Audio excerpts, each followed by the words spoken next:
All right, it is that time. I'm a little behind, but no excuses. It's time to pick a winner. I went to pickawinner.co, and this is our winner. Can we see that? There we go. That's the name.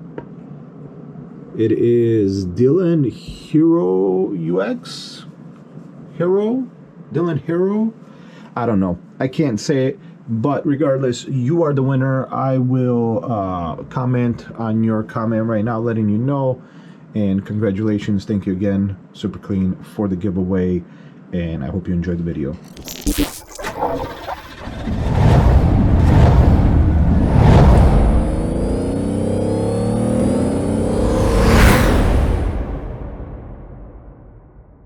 When I got the 4Runner, the battery that was in it, which was the stock battery, or at least the stock size, was no longer good and it had to go.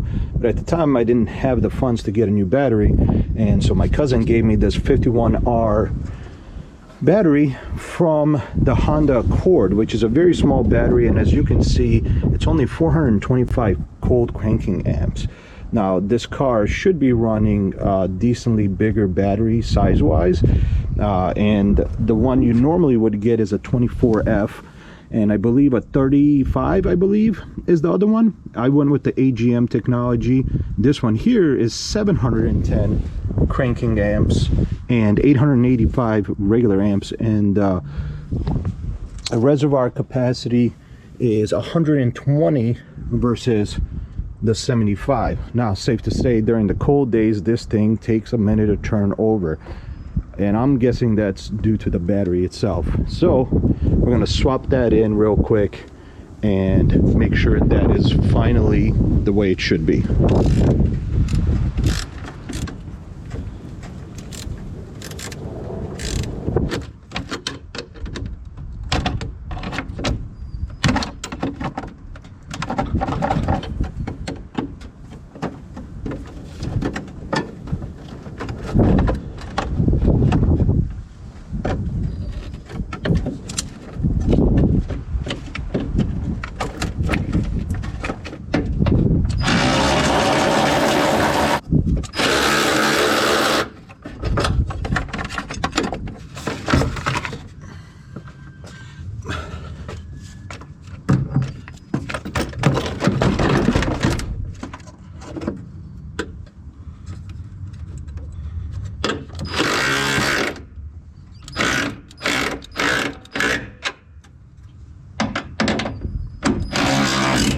Also, don't forget to get your terminal protectors for the corrosion. It's not as necessary on AGM batteries, but it's still good to have. This one particularly is already it's oil based and it's already pre-lubed, so you don't have to worry about doing that yourself.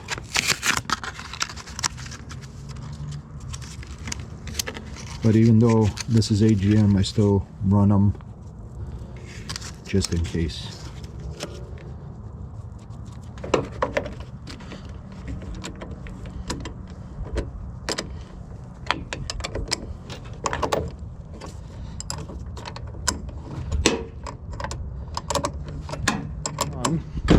Now there is one more thing, is if you've been watching the channel, you know I've been working on trying to stop oil leaks on this thing for a while. I did the valve cover gasket, I did the rear gaskets, I did the rear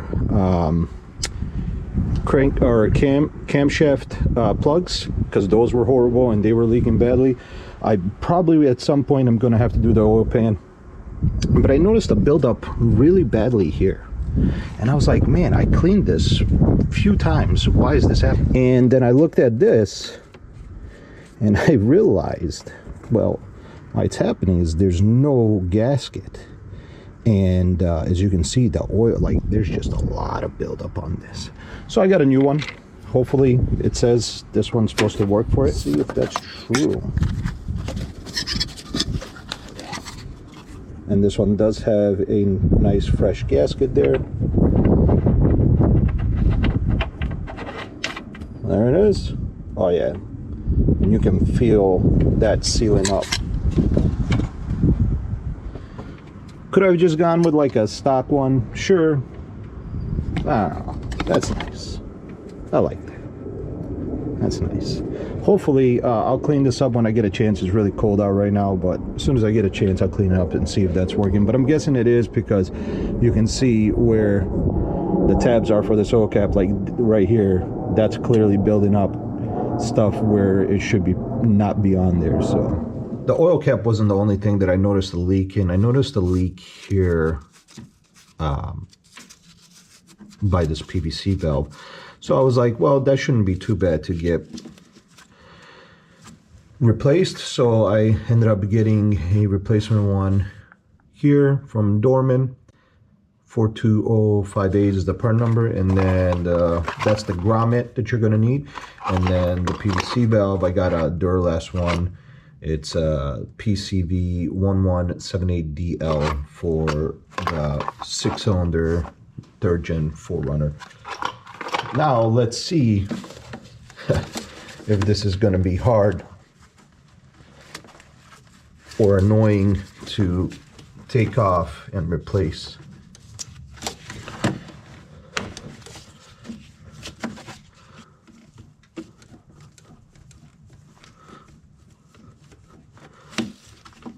I'm just pulling up with medium to hard force to take that off. It's still making noise.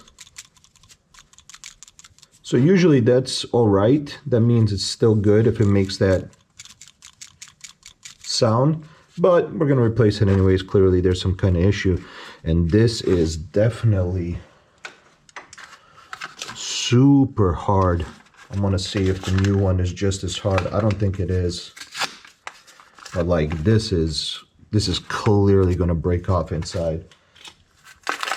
Now ultimately, I should have replaced that when I had the valve cover off, but obviously at the time I wasn't thinking about it. But no, this is definitely softer compared to this. This is 100% very, very hard. So we're clearly going to have to break that off. So let's see how that goes. I'm going to just use a flathead here and see if we can.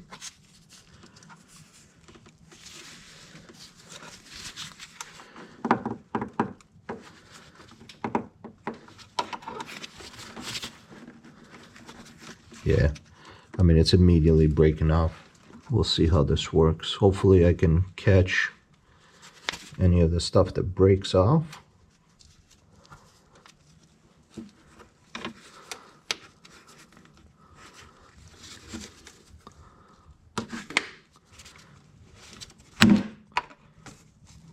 Trying to force upwards while I'm spinning this, but give it a little tilt here, just adjusting as I go. Here we go.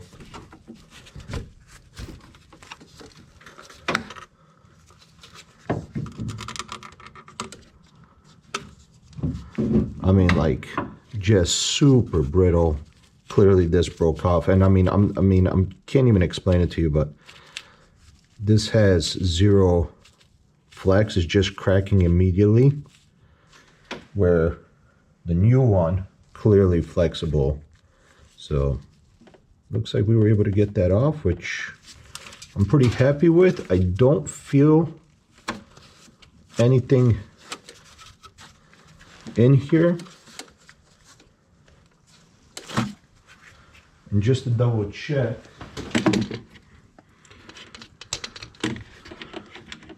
I do not see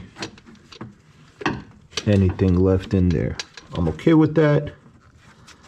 Now, if you have grease, usually you want to put probably a little grease here to help prevent that from. But that's in. Nice snug fit. And this is the new one. It actually feels looser than this one is. This one is definitely not as loose as this one, but they look pretty much identical.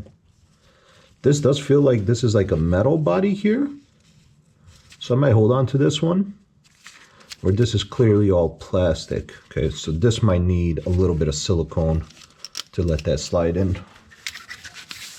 I'm going to use just any silicone should work to help it slide through. Not sure if you should use silicone or some kind of grease, but I'm just gonna have the silicone on there to help.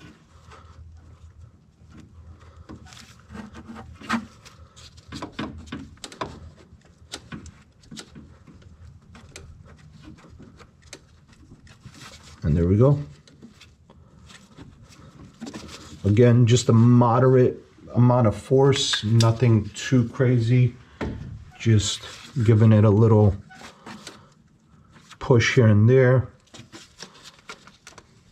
And then also you can do, if these tubes are hard to put on, which this is a newer one, I believe I replaced this recently. You can just do that and that'll let it slide easily on if you ever have a problem with it.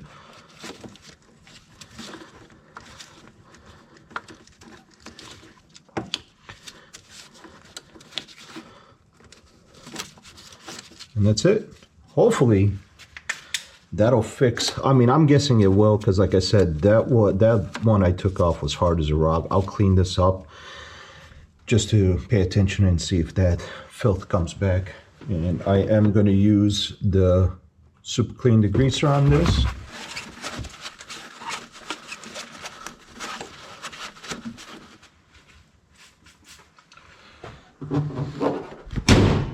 And that's that. Really simple, easy fixes, nothing too crazy, but you know, it's stuff that needed to be getting done. So now that that's out of the way, that's it for now on this one. But I do have, I'm working with a company for their muffler that they have. It's a universal muffler, and we're going to be doing a 3-inch exhaust on this vehicle. We're going to try to do it ourselves. Me and my buddy, you guys have seen him in the videos. We're going to try to do the exhaust ourselves. It's not going to be great. We're going to MIG weld it. It's not going to be great, not even good. We're just two dudes that are just trying to have fun with cars and adjusting some stuff on them. And I'm hoping to get a little more sound out of it. If you guys watch the intake video, I've said this with the intake video. For me, it's, yes, I'd love to get performance out of it, but for me, it's more to have some sound, because I like some sound out of my vehicles. I don't like them to be quiet. For most people, doing an exhaust on one of these doesn't make sense, but it does to me. That's all that matters. But that video hopefully will be soon-ish. I still have to get stainless steel piping, so it'll be a little bit before we get that done, but that will be soonish. And then that's it. Congratulations to the winner. Hope you guys enjoyed the video. See you in the next one.